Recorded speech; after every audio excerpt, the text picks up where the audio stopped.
لیکن یہ بتانے کا مقصد یہ ہے کہ اس کے پیچھے جو کار فرما تھے وہ شاہ ولی اللہ رحمہ اللہ تعالیٰ ہی تھے، جنہوں نے مذہب کے ساتھ ساتھ مسلمانوں کی سیاسی رہنمائی بھی کی۔ جہاد کے حوالے سے بات ہو رہی تھی، تو یہ جہاد شاہ ولی اللہ، کیونکہ میں نے بتایا کہ 1762 میں ان کی ڈیتھ ہو جاتی ہے، یہ جہاد رک نہیں جاتا، یہ جہاد جاری رہتا ہے۔ اکثر آپ نے سنا ہوگا کہ بالا کوٹ میں سکھوں کا مقابلہ کرتے ہوئے سید احمد شہید اور شاہ اسماعیل شہید وفات پا گئے یا شہید ہو گئے۔ یہ اصل میں وہی جہادی تنظیم ہے جو کہ جس کا بیج رکھے گئے تھے شاہ ولی اللہ رحمہ اللہ تعالی۔ معاشی حوالے سے بھی انہوں نے مسلمانوں کی رہنمائی کی۔ معاشی حوالے سے انہوں نے مسلمانوں کو بتایا کہ سب سے پہلے تو معاشرے کے اندر سود کے نظام کو جڑ سے اکھاڑا جائے، کیونکہ سود سے جو دولت جو ہے چند ہاتھوں میں یکجا ہو جاتی ہے، دولت کا جو سرکولیشن ہے وہ ہوتی نہیں ہے، جس سے امیر سے امیر تر اور غریب سے غریب تر ہوتا جاتا ہے۔ اور اسی طرح انہوں نے معاشرے میں اسٹیٹ کے لیے کہا کہ زکوٰۃ کے سسٹم کو بحال کیا جائے۔ بہرحال یہ انٹرسٹ کے حوالے سے انہوں نے رہنمائی کی، زکوٰۃ کے حوالے سے انہوں نے رہنمائی کی، اور اس طرح ایکول ڈسٹریبیوشن آف ریسورسز، انہوں نے کہا کہ جو اسٹیٹ کے ریسورسز ہیں ان کی ایکول ڈسٹریبیوشن ہو، امیر غریب سب کے لیے۔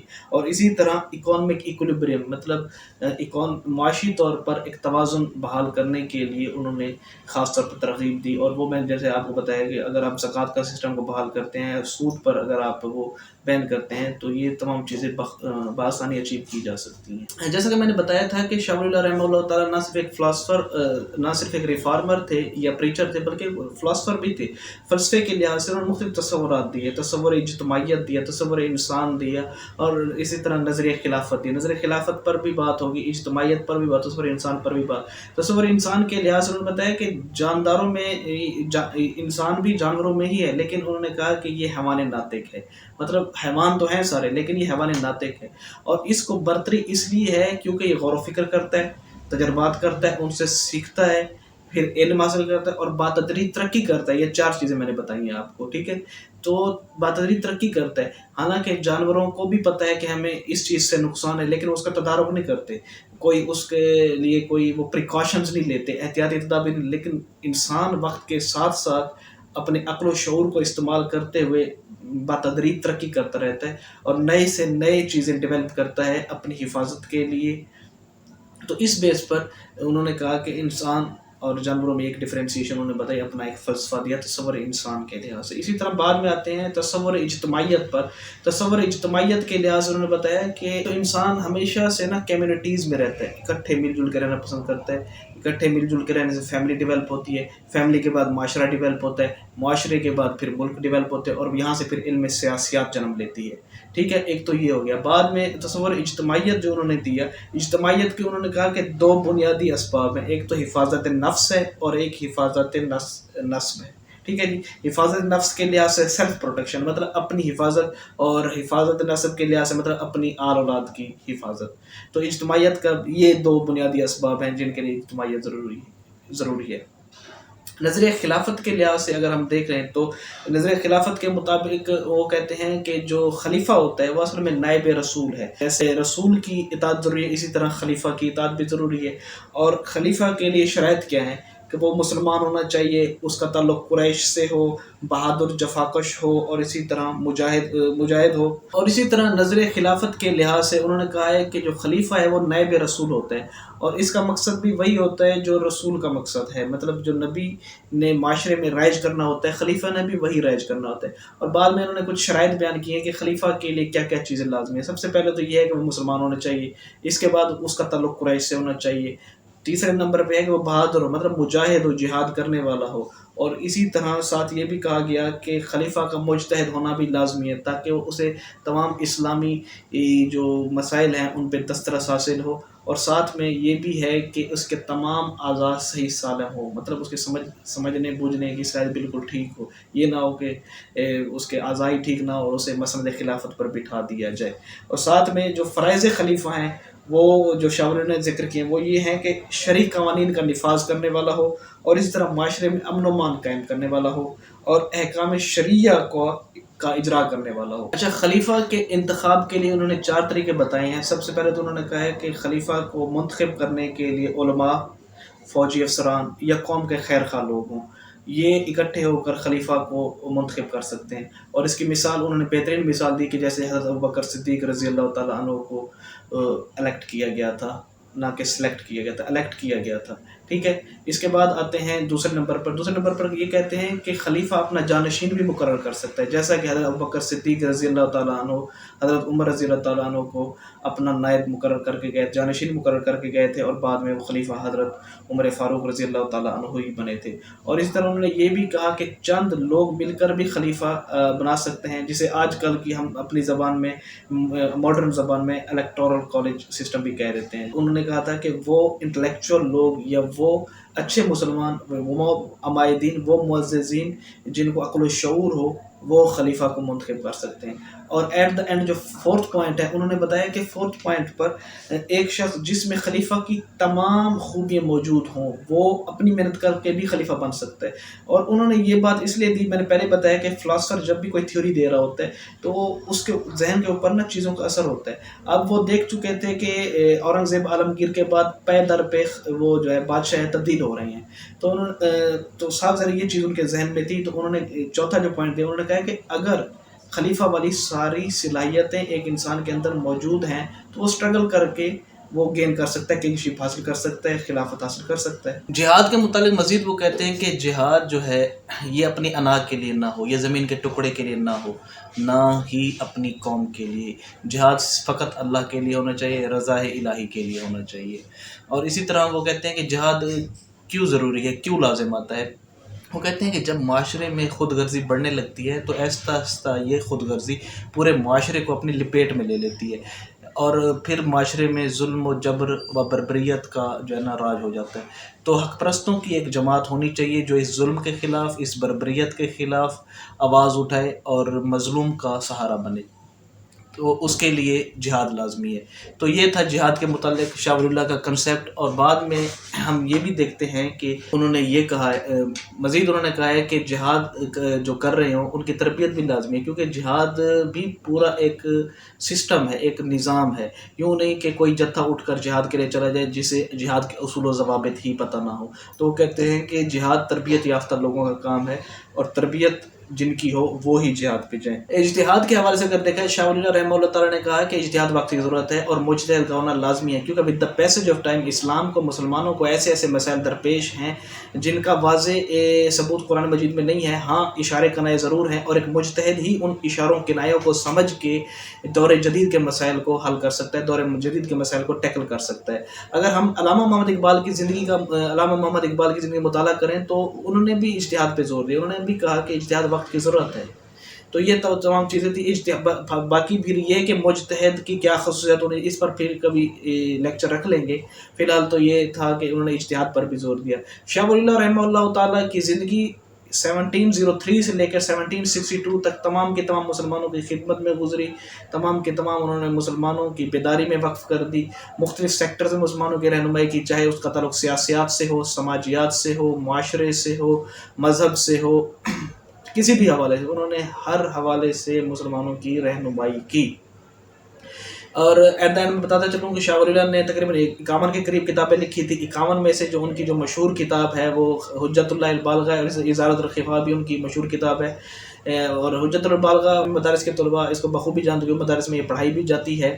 تو یہ ان کی بکس تھیں۔ اور شاہ ولی اللہ کے متعلق ایک مزید ایک تضاد بھی پایا جاتا ہے کہ شاہ ولی اللہ رحمہ اللہ تعالیٰ مقلد تھے یا تقلید کے مخالف تھے۔ تو اگرچہ وہ ایک مقلد کے گھر میں پیدا ہوئے تھے، میں نے پہلے ہی بتایا کہ شاہ عبد الرحیم جو ان کے والد تھے، شاہ عبد الرحیم، وہ ان 500 علماء کرام کی باڈی میں تھے جو اورنگزیب عالمگیر کے دور میں لکھی جانے والی کتاب فتاوی عالمگیری میں، یعنی کہ 500 علماء جو کرام تھے ان میں سے ایک یہ بھی تھے، شاہ عبد الرحیم ان کے والد صاحب۔ بے شک یہ حنفی گھرانے، کیونکہ علم تو عقل کو جلا بخشتی ہے۔ With the passage of time انہوں نے حصول علم حاصل کیا، انہوں نے فقہ پڑھی، انہوں نے حدیث پڑھی، عرب میں گئے تھے 4 سال تک، میں نے بتایا کہ وہاں پڑھتے رہے۔